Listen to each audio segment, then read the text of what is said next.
आज हम दिल से जुड़ी एक ऐसी बात करने वाले हैं जो धर्म की किताब में ही नहीं, हमारे रोज़ की ज़िंदगी में भी बार-बार सामने आती है।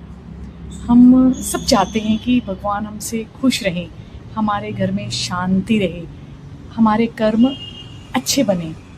लेकिन कई बार हम अनजाने में ही ऐसे काम कर देते हैं जो भगवान को बिल्कुल पसंद नहीं होते, और वो है किसी के दिल को ठेस पहुँचाना। खासकर ऐसे इंसान को जिसका दिल साफ हो, शांत हो और भीतर से भगवान से जुड़ा हो। ज़रा अपनी रोज़ की ज़िंदगी में सोचिए, पड़ोस में, घर में, रिश्तों में हम कितना कुछ बिना सोचे बोल देते हैं कि यहाँ कुछ नहीं होता। जैसे तुम बहुत कमज़ोर हो, तुम में साहस नहीं है। हम तो केवल बोल देते हैं गुस्से में, लेकिन जो व्यक्ति सुन रहा है उस पर क्या बीतती है हम ये नहीं सोचते। वही इंसान जब रात को चुपचाप भगवान के सामने बैठे रो रहा होता है तो क्या गुजरती है उसके दिलो दिमाग पर।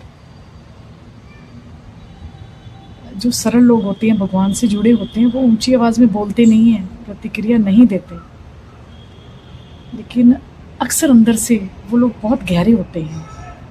वो अपने दर्द को भगवान के सामने रख देते हैं, शिकायत बनकर नहीं, वो प्रार्थना बनकर रखते हैं। एक बहुत मेट्रो सिटी को आप दृश्य सोचिए कि भीड़ है, ट्रैफिक है, सब कुछ, एक से एक व्यक्ति हैं, एक दूसरे से आगे निकलना चाहते हैं, और पता नहीं हम रास्ते में भी, इधर भी, उसके बारे में भी कितना बुरा भला सोचते हैं। और कभी कभी तो ऐसा होता है कि ऑफिस की पॉलिटिक्स में भी ऐसा हो जाता है कि लोग उसकी टांग खींच देते हैं, अपना काम का क्रेडिट, किसी के काम का क्रेडिट अपना ले लेते हैं, और सरल व्यक्ति को सोचते हैं ये तो कमज़ोर है, लेकिन आध्यात्मिक दृष्टि से वो बहुत मजबूत है भीतर से। कर्म का यह नियम बहुत सूक्ष्म है। भगवान केवल कर्म नहीं देखता, वे हमारी भावना भी देखता है। हमने जानबूझकर या ऐसे ही किसी को यदि दुख देता है, दिया है, तो वो एक ऊर्जा बन जाता है। इसलिए कहा भी गया है कि भले लोगों का दिल दुखाना अपने ही जीवन में भारीपन लाना है, मतलब अपने ही जीवन को दुखी करना है। लेकिन ये बात केवल दूसरों के लिए नहीं है। कई बार हम खुद भी ऐसे इंसान होते हैं जिन्हें दुख मिलता है, हम सच्चे होते हैं फिर भी गलत समझ लिए जाते हैं। हम किसी का बुरा नहीं करते फिर भी हमें अपमान मिलता है।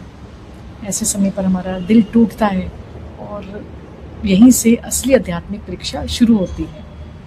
जब दिल दुखता है तो मन करता है कि हम भी वैसा ही जवाब दें, कटु शब्द बोलें, बदला लें, सामने वाले को महसूस कराएं कि उसने गलती की है। लेकिन यही वे पल है जब हमें रुकना होता है, गहरी सांस लेकर खुद से पूछना होता है कि हमारे कर्म हमें कौन सी दिशा में लेके जा रहे हैं, मैं कहाँ जा रही हूँ। अगर हम गुस्से में प्रतिक्रिया देते हैं तो वही ऊर्जा आगे बढ़ती है और वही हमें रिवर्स में मिलती है।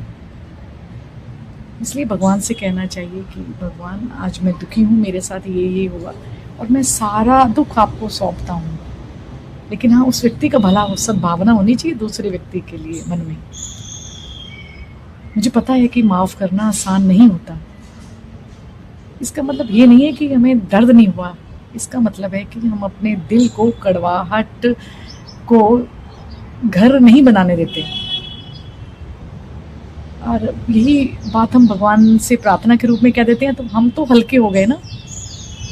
हमें पता है कि भगवान को क्या पसंद है, साफ दिल, दया, विनम्रता, और जो व्यक्ति क्षमा कर देता है वो भगवान को पसंद है। भगवान को पसंद नहीं है जिनमें अहंकार होता है, दूसरे की टांग खींचते हैं, किसी का मजाक उड़ाते हैं।